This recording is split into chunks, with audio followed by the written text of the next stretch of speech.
बहुत अच्छी वकील थी, लेकिन कहते हैं ना, बहू कितनी भी बड़ी तोप क्यों ना हो, सास के सामने तो भीगी बिल्ली ही होती है।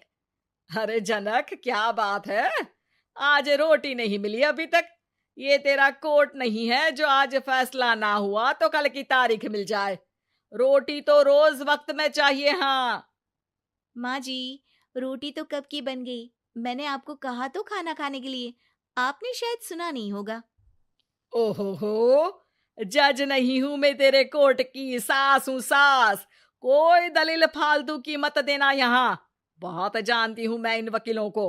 अपनी बात ऊपर रखने के लिए झूठ बोलने में जरा भी नहीं सोचते। तभी वहां जनक के ससुर आ जाते हैं। अरे भाग्यवान, क्यों बेचारी के काम को कोसती रहती है हमेशा। मैं भी तो था वहां जब ये आई थी तुझे रोटी खाने को बुलाने के लिए। सास को तो अब गुस्सा आ जाता है कि कैसे किसी ने बहू की साइड ले ली। अरे वाह जी वाह। वो तो मैं जानती थी कि कोई ना कोई गवाह तो ये पेश कर ही देगी। पर मैं तो अब सीधा खाना खाकर सोने जाऊंगी। मुझे आदत नहीं है किसी से बहसा बहसी करने की। पता नहीं कैसे ये वकील इतना दिमाग लगाकर खुद तो झूठ बोलते ही हैं, साथ में झूठे गवाह भी ले आते हैं। जनक को सास के ताने सुनने की अब आदत सी पड़ जाती है। एक दिन जनक वकील की ड्रेस पर काला कोट पहनकर कोर्ट के लिए निकल ही रही होती है कि अरे कहाँ चली काला कौवा बनकर। टोक दिया ना।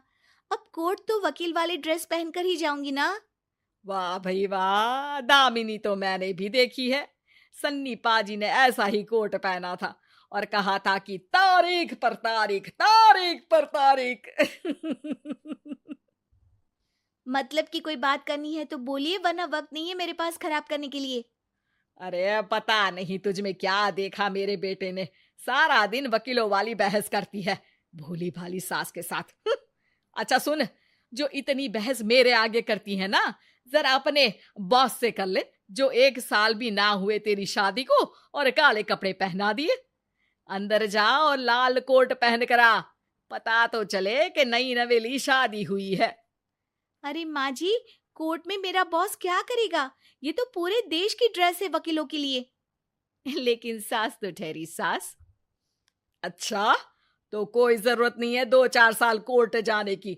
शादी थोड़ी पुरानी हो जाए तब इजाजत दे दूंगी मैं तुझे काले कपड़े पहनने की। अब क्या था, मन मारकर जनक को लाल रंग का कोट पहनकर कोर्ट जाना पड़ता है। उसके जाने के बाद आहा, बढ़िया, ये पूरे देश की ड्रेस की बात करने वाली। अरे पहना दिया ना लाल कोट। अब सास आए दिन या तो जनक को उसके काम का ताना देती या फिर उसका काम छुड़वा देने की धमकी। तंग आकर एक दिन जनक पति से कहती है, मैं सोच रही हूँ कि कोर्ट जाना बंद ही कर दूं। अरे क्यों यार, इतना अच्छा करियर है, क्यों छोड़ने की सोच रही हो? अरे लाल रंग का कोट पहनकर जाना पड़ता है। हर बात पर सास ताना देती है कि वकील तेज होते हैं, सवाल जवाब करते हैं, झूठी दलीलें देते हैं।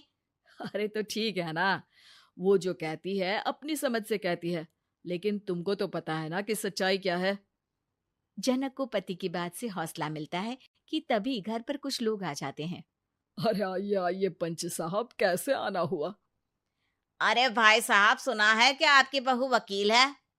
तभी वहां सास आ जाती है। हाँ है तो, लेकिन क्या हुआ? फिर कहीं बहस कराई क्या? अरे हम तो खुद दुखी है उसके व्यवहार से। अरे भाभी जी, आपको तो पूरा मोहल्ला जानता है कि आप कितना बोलती है। फिर हम यहाँ बहू रानी की कोई शिकायत नहीं, बल्कि अपनी परेशानी लेकर आए हैं। ससुर जी खुश हो जाते हैं। हाँ हाँ, मैं भी बहू को बुलाता हूँ। जनक वहां आती है, सबको नमस्ते करके बैठ जाती है। बहू रानी, हमारे गांव में बड़ी मुसीबत आ गई है। अब तो पूरे गांव की जिम्मेदारी मानो तुम्हारे कंधों पर है। अरे ना ना, इससे तो घर की जिम्मेदारी पूरी नहीं होती। ये गांव की जिम्मेदारी क्या लेगी? भाभी जी, आप चुप हो जाओ। यहाँ पढ़े लिखे लोगों की बात हो रही है। आप जाओ, जरा रसोई से सबके लिए चाय लेकर आओ। मैं कॉफी लूंगी। हाँ हाँ, वकील साहिबा के लिए कॉफी। सास सर पैर सब पटक कर वहां से निकल जाती है। बहू, गांव में पानी नहीं आ रहा है। पड़ोसी राज्य ने हमारा पानी रोक रखा है। हम्म इसका मामला तो बड़े कोर्ट में चलेगा पंच जी, लेकिन ऐसा क्यों? वो राज्य हम लोगों से पानी के पैसे मांग रहा है। अब आधे गांव में पानी की सप्लाई खत्म हो गई है बहुरानी। अच्छा पंच साहब, बात गांव की है तो मैं जरूर केस लड़ूंगी। यहाँ एक बार फिर सास की एंट्री हो जाती है। अरे वाह जी वाह, ये काम करवा लो आप हमारी बहू से, बहुत अच्छा करती है। मैं हूं सीधी सादी सास। इस लड़की ने कैसे लड़ लड़ कर मुझे साइड कर रखा है, ये तो अब आपको पता चल ही जाएगा। अरे भाभी जी, आपकी आवाज तो पूरे गांव को सुनाई पड़ती है जब आप बहू रानी को सुंदर वचन सुना रही होती हैं। अरे वकील बहू मिली है, फक्र करो फक्र। हाँ जी हाँ, सारी फकर तो हम लोग ही करें। खैर, अब जो केस लड़ेगी और पानी गांव में आ जाता है, तो पंच साहब लिख कर देना होगा कि हैंड पाइप में सबसे पहले मेरी बाल्टी और घड़ा भरेगा। अरे फिर तो हम बहू रानी के नाम पर घर पर ही सप्लाई दे देंगे, लेकिन ये इतना आसान नहीं है।